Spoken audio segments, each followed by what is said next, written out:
مجھ کو تیری رضا چاہیے، جس عمل پہ تو خوش ہو سدا چاہیے۔ اللہ اللہ اللہ اللہ اللہ اللہ اللہ اللہ۔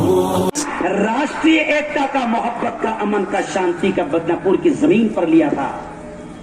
اللہ یاد دلائے گا کہ تم نے ایک اچھا کام کیا تھا، جیسے راجیش جی ٹوپے نے کہا، مولانا رضوان صاحب چترویدی نے کہا، اور تمام لوگوں نے کہا کہ اس وقت ملک کو حافظ ذاکر پٹیل صاحب آپ کا بہت بہت شکریہ کہ آپ نے کوشش کی مجھے ایک اچھے پروگرام میں یہاں تک لانے کی۔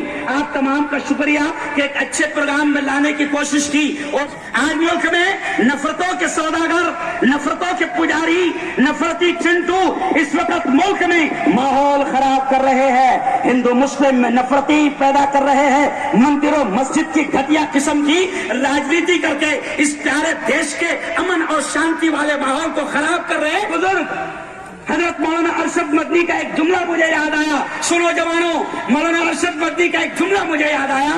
وہ کہتے ہیں کہ آگ کو جملہ سنو، وہ کہتے ہیں کہ آگ کو آگ سے نہیں بجھایا جا سکتا، آگ کو بجھانے کے لیے پانی کی ضرورت ہے۔ او مسلم جوانوں، او میرے ہندو یواؤں، سنو، پریسٹ محمد نے 1500 سال پہلے کہا تھا کہ مجھے ہندوستان سے ٹھنڈی ٹھنڈی ہوائیں آتی ہے، تو سبحان صاحب اب ہم کو دیکھنا پڑے گا کہ کون کمینہ ہے جو ٹھنڈی ہواؤں کو گرم کر رہا ہے۔ کنیز صاحب کسی شاعر نے کہا ہے کہ سیاست کو، جملہ سننا، کیا نام ہے آپ کا؟ اسرار میاں، شعر سنو، لکھ لو اس کو، کہ سیاست کو لہو پینے کی لت ہے۔ کیا ہے؟ سیاست کو لہو پینے کی لت ہے، نہیں تو ملک میں سب خیریت ہے۔ آپ کے دشمن ہے، ہمارے دشمن ہے، ملک کے دشمن ہے وہ سیاسی نیتا یا وہ میرے جیسا داڑھی والا دھرم گرو بھی اگر نفرتوں کی بات کرتا ہے اور نفرتوں کی پوجا کرتا ہے اور نفرتوں کو پسارتا ہے اور پھیلاتا ہے تو سمجھ لینا یہ ملک کا بھی غدار ہے اور سماج کا بھی غدار ہے۔ جوانوں، پہچانو زہریلا سانپ کون ہے۔ دیکھو مثال کے طور پر یہ جو دکان ہے سامنے، پیچھے مت دیکھو، یہ پیچھے دیکھنے کی وجہ سے مار کھا رہے۔ مان لو ایک دکان ہے اور دکان میں زہریلا سانپ گھس گیا۔ غور سے سننا، دکان میں زہریلا سانپ گھس گیا۔ اب دکان تھی رمیش بھائی کی، اب زہریلا سانپ رمیش کی دکان میں گھسا تو کوئی یہ نہیں دیکھے گا کہ دکان کس کی ہے، رمیش کی ہے۔ زوردار تالی آپ ایک بار بجا دے، ہمارے ذمہ دار آئے ہیں، پولیس کے ادھیکاری آئے ہیں، زوردار تالی آپ ایک بار بجا دیں۔ یہ لوگ بھی بیچارے امن قائم کرتے کرتے ان کا امن ختم ہو جاتا ہے۔ ایک مثال سنیں کہ رمیش بھائی کے دکان میں سانپ گھس گیا تو اب تمام لوگ یہ نہیں دیکھتے کہ دکان رمیش کی ہے، بلکہ سب کی کوشش رہتی کہ کسی بھی طریقے سے زہریلا سانپ نکل جائے۔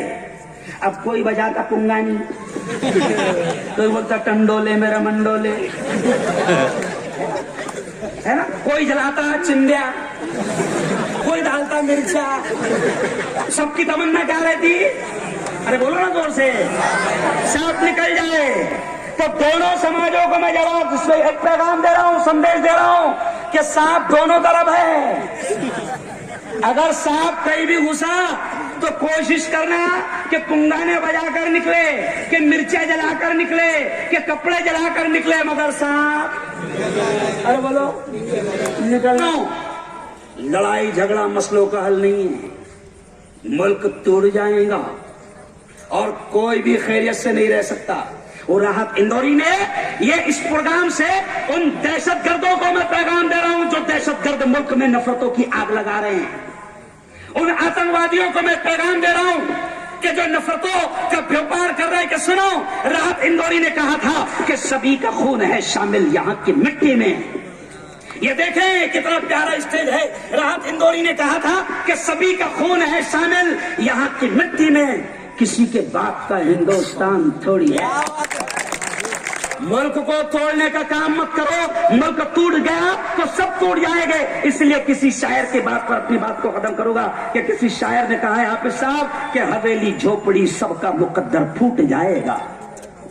حویلی جھوپڑی سب کا مقدر پھوٹ جائے گا اگر یہ ساتھ ہندو اور مسلم چھوٹ جائے گا. کتنا پیارا اسٹیج لگ رہا ہے. شاعر نے کہا ہے کہ حویلی جھوپڑی سب کا مقدر پھوٹ جائے گا اگر یہ ساتھ ہندو اور مسلم چھوٹ جائے گا. ارے دعا کرو یہ پیار کے رشتے رہے قائم. یہ رشتے ٹوٹ جائیں گے تو بھارت ٹوٹ جائے گا. یہ دونوں ہاتھ اٹھا کر ہمیں وچن دو. کہو انشاءاللہ ہم نفرتوں کو پھیلنے نہیں دیں گے. کہو انشاءاللہ.